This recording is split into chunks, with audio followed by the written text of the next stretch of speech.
What is up, everybody, and welcome back to another episode of Emphasis on Sports. My name is Damon Anthony. I'm your host. As usual, we're going to kick it about sports, not much else, right? So let's get right to it. Tomorrow, World Series starts. Dodgers, Yankees. It's going to be a hell of a series. I truly do believe. You got a lot of stars on both sides. You got Aaron Judge. You got Giancarlo Stanton. You got Juan Soto. Look on the other side. You got Shohei. You got Mookie Betts. You got Freddie Freeman. It's going to be one hell of a series. I truly believe it. A lot of star power on the field. There's going to be a lot of star power in the stands. There's going to be a lot of media watching this one. These are the ones when they say that the league wants this matchup. Hey, look, it could have been the Mets. If it was the Mets and the Yankees, huge media, huge eyes. Having the Dodgers on there, also solid. Remember, the Dodgers been good for like last couple of years. They've been really, really good. They loaded up and they look locked and loaded and ready. Still take the Dodgers on this one. Can't wait to watch it. Going to be a hell of a series. Let's move on to the NBA. So in the NBA, last night was the opening night, kind of full slate, right? Tuesday night, we got a couple games. Last night, we had like 10 games. Nothing really major to speak on. It is, the opening nights. There's 82 games. You win, lose game 1, 2, or 3. It really doesn't mean that much towards the end of the season. Couple things to note though. Last night in Philly's first game, Joel Embiid, Paul George, not on the court. Zion Williamson, illness. Think he's supposed to be back for their next game. But we got stars that we're not seeing early. Embiid with this, I'm going to sit out for second halves of games is absolutely wild to me. Second half of back-to-backs, you're going to be down 15 games. So if you happen to get hurt, you might just be out for a while. How's your team going to gel? How are they going to work around you? How are they going to be able to get that going? It's for me to find out, right? I guess we'll see how the season unfolds. But the NBA season is here and ready, and I'm absolutely loving it. Let's get straight to the NFL. Let's move right on to the NFL, all right? So now we're moving into week 8. As we get closer to week 10, by week 10, week 11, that's when it's a wrap. If you're not in it, look around your division. If you got somebody 3-4 games ahead of you, cancel Christmas. It's over. So these are the real crunch time games for a lot of teams, including this one, including the 49ers. It's time to get it together for all teams involved. Shit or get off the pot. It's one of those old sayings, right? So let's look at these week 8 matchups. So tonight, Thursday night football, we got the Vikings at the Rams. The line's currently Minnesota -3. Minnesota's coming off a tough loss to Detroit. I expect them to go in and win this game. I don't know if it's going to be handily. I do like the line. I do like my Minnesota minus that 3. The Rams, apparently Cooper Kupp is on the trading block. They look like a team that's kind of done for the year. We know Kyren Williams is a beast. Puka's supposed to be coming back. From what I also understand, Matt Stafford's on the trading block. We'll see what happens with the Rams. You might see Matt Stafford in the Vikings uniform coming soon. But all that to be said, man, I do got the Vikings taking this game down, kind of getting back on track. They lost a tough one to Detroit. That doesn't take that much away from that team. They're still a really good team. So let's just see what happens tonight and as they move forward. All right, now let's move on to Sunday. Sunday, there's a couple really good games out there. There's definitely a nobody cares game. Definitely a nobody cares game. But we'll start with the first game, 1 o'clock. Eagles at Bengals. Currently, the line is Cincinnati -2.5. I'm going to take Cincinnati on this one. Even though the Eagles went into New York and beat the hell out of the Giants last week and looked damn good doing it, Cincinnati's a different thing. Cincinnati, as they start to gain momentum, ends up getting good, especially over the last couple of years. T. Higgins, he wasn't there the first couple weeks. Since he's came back, he's looked great. He helps that offense kind of gel. He helps Jamar not have to have that double coverage. I'm going to take Cincy in this one, minus that 2.5. Another 1 o'clock game, Baltimore Ravens at the Cleveland Browns. This Man, before the season, I thought this would have been a hell of a game, hell of a matchup. It's absolutely not anymore. On one side, you got the Ravens. Hey, look, the Ravens are good. The Ravens are just getting better every week. That running game, ferocious. Adding King Henry to that offense makes it tough on the rest of the NFL because Lamar continues to ball. That's all there is there. Now, on the Brown side of the field, we saw Deshaun Watson go down.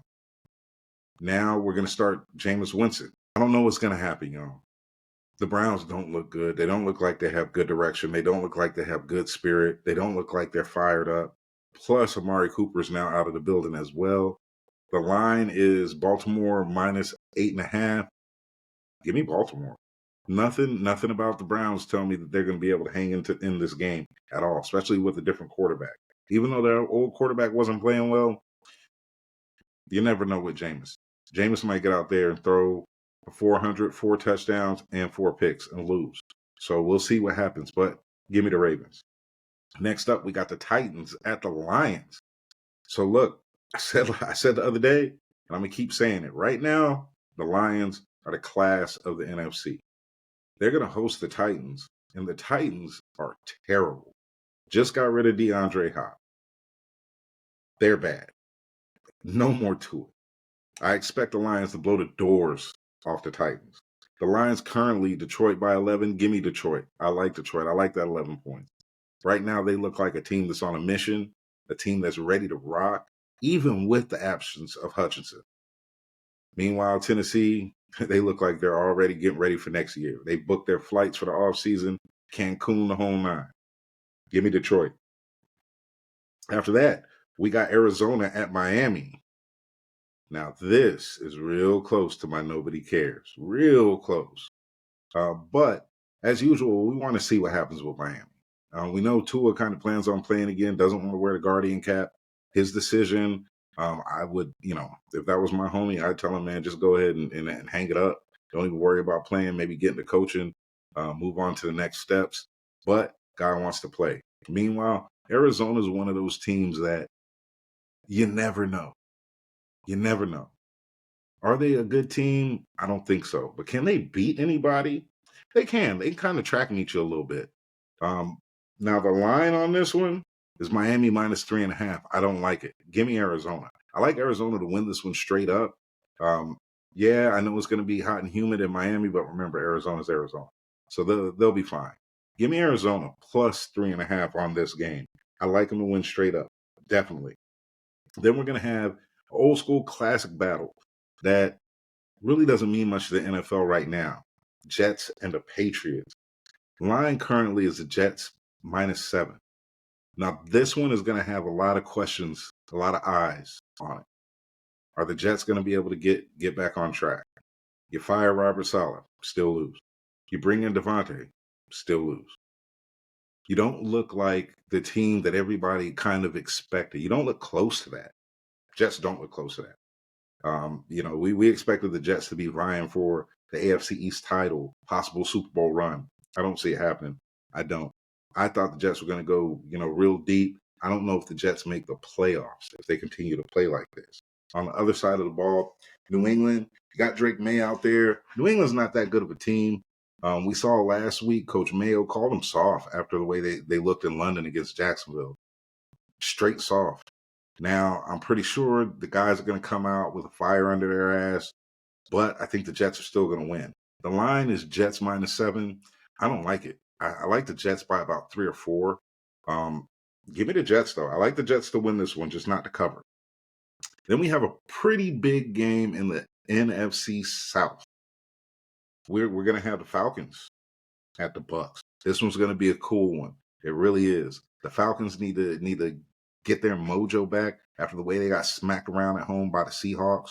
Meanwhile, Tampa Bay, tough injuries on Monday night. Maybe some bad coaching decisions also. Now, this one's in Tampa Bay.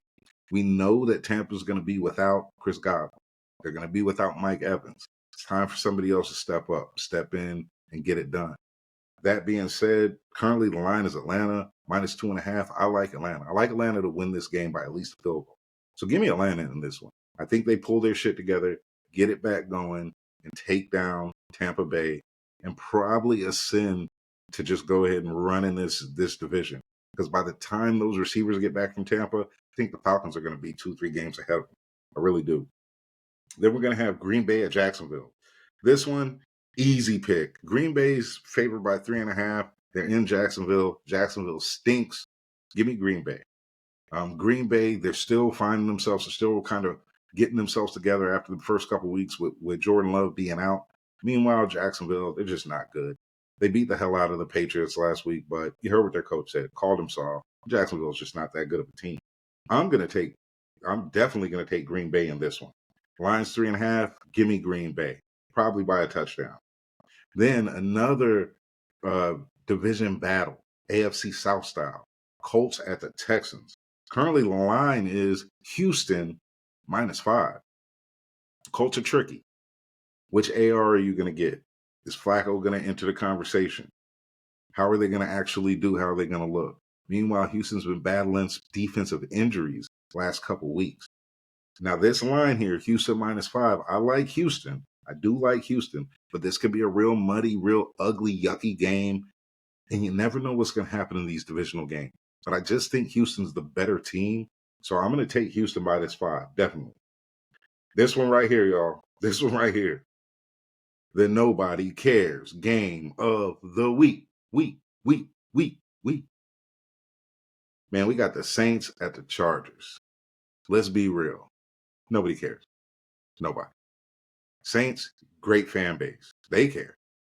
Chargers, well, I don't know about their fan base.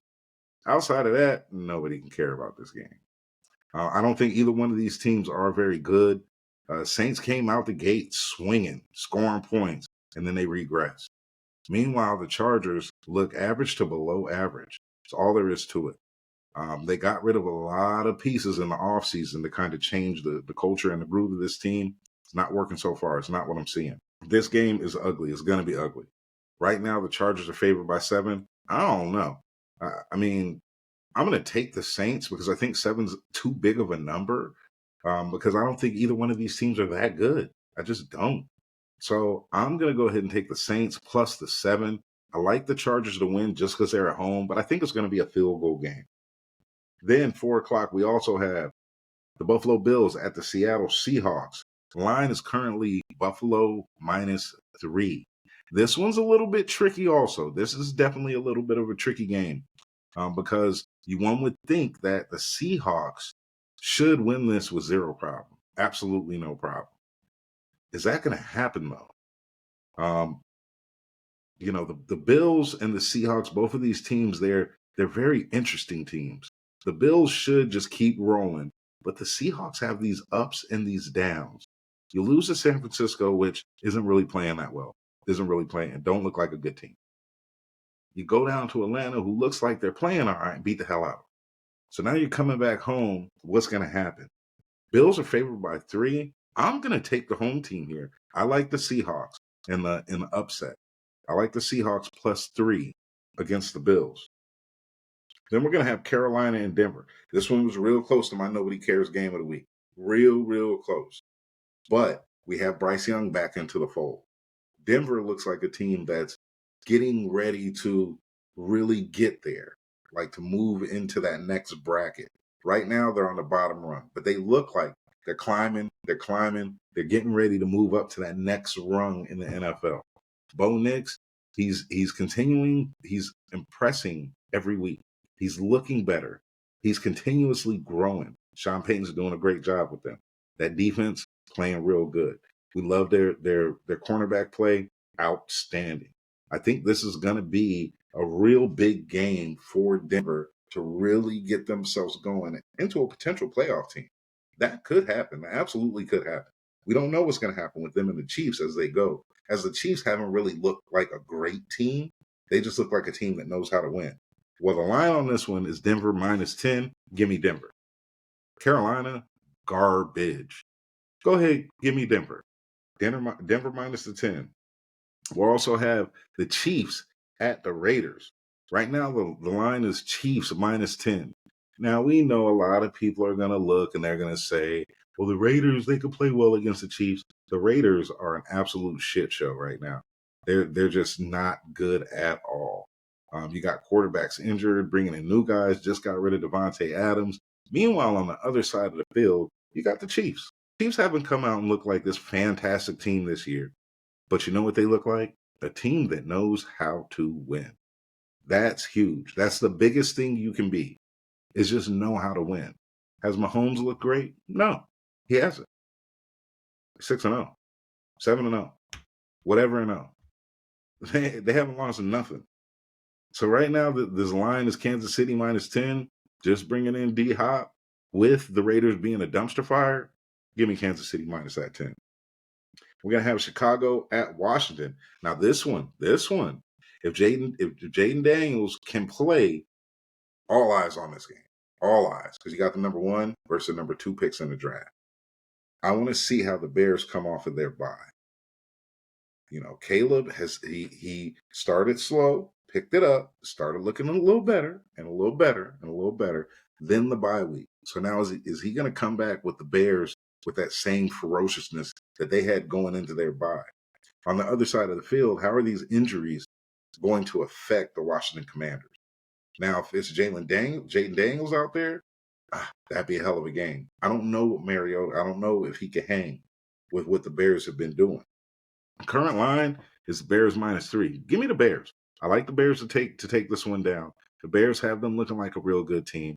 That NFC North, NFC North, you may possibly get all 3 wildcard teams right out of the NFC North. I could definitely see that. That's a hell of a division, and I can't wait to watch them beat up on each other down the stretch of this season. Sunday night game, y'all. It's a big one for me. Big one for me. Multiple reasons. San Francisco, right? Cowboys at the 49ers. So now with this game, man, look, San Francisco's favored by 4. I don't like it. I like San Francisco to win by a field goal. So as far as the line goes, I would definitely take Dallas there. But I'm going to tell you this. This is kind of an evenly matched game. There's some people that may say that Dallas doesn't look good. Well, San Francisco doesn't look good either. We know that we're down BA. We don't know if Debo's going to play. We need our rooks to step up and pull their shit together. We don't know if Jennings is going to play. That's a lot of injuries to the wide receiver position. On top of that, Brock didn't have a good game last week. He looked like shit. So is he going to pull that offense together? Let's see. Let's just see. Jordan Mason, he's still nursing that shoulder. Yes, he played last week, but we know he's not 100%. On the other side of the field, Dallas is coming off a bye. Dallas is they're hungry. We always know the media is going to put a ton of pressure on them. Everyone, all the talking heads is going to talk about Dallas. What are they going to do? So this is a game that they're walking in, and this is for them probably like a playoff game because they want, number one, they want to beat the 49ers because the 49ers they've owned them recently. I've owned them. So Dallas has to come in playing with their heads on fire, ready to go. Will they win? I don't think so. But I'm not going to sit here and say that I'm this super confident 49er fan that we're just going to kick Dallas's ass. Right now, we really don't look like we can kick anybody's ass, to be real with you.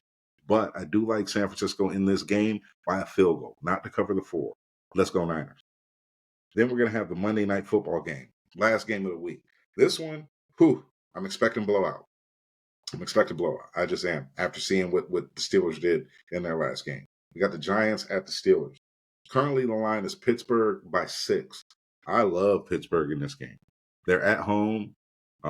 Russ had a real good game last week, looked really good against the Jets in that defense. Meanwhile, the Giants just look pitiful. I mean, look absolutely horrible. I believe Saquon Barkley had more yards than the entire Giants offense last week. That's not good. That's never good. So give me Pittsburgh in this one. I think Pittsburgh is going to hold it down at home. I think it's going to be a really high-scoring game on the Pittsburgh side. We're going to see the emergence of Pickens. Let's see what happens with them. All right? So that's it, man. That's my wrap-up on Week 8. I am going to follow up with a couple specialty shows. I do want to do an NBA season preview, and then I'm also going to do a show on rivalries. All right? So until next time, be good at it, and I will holler.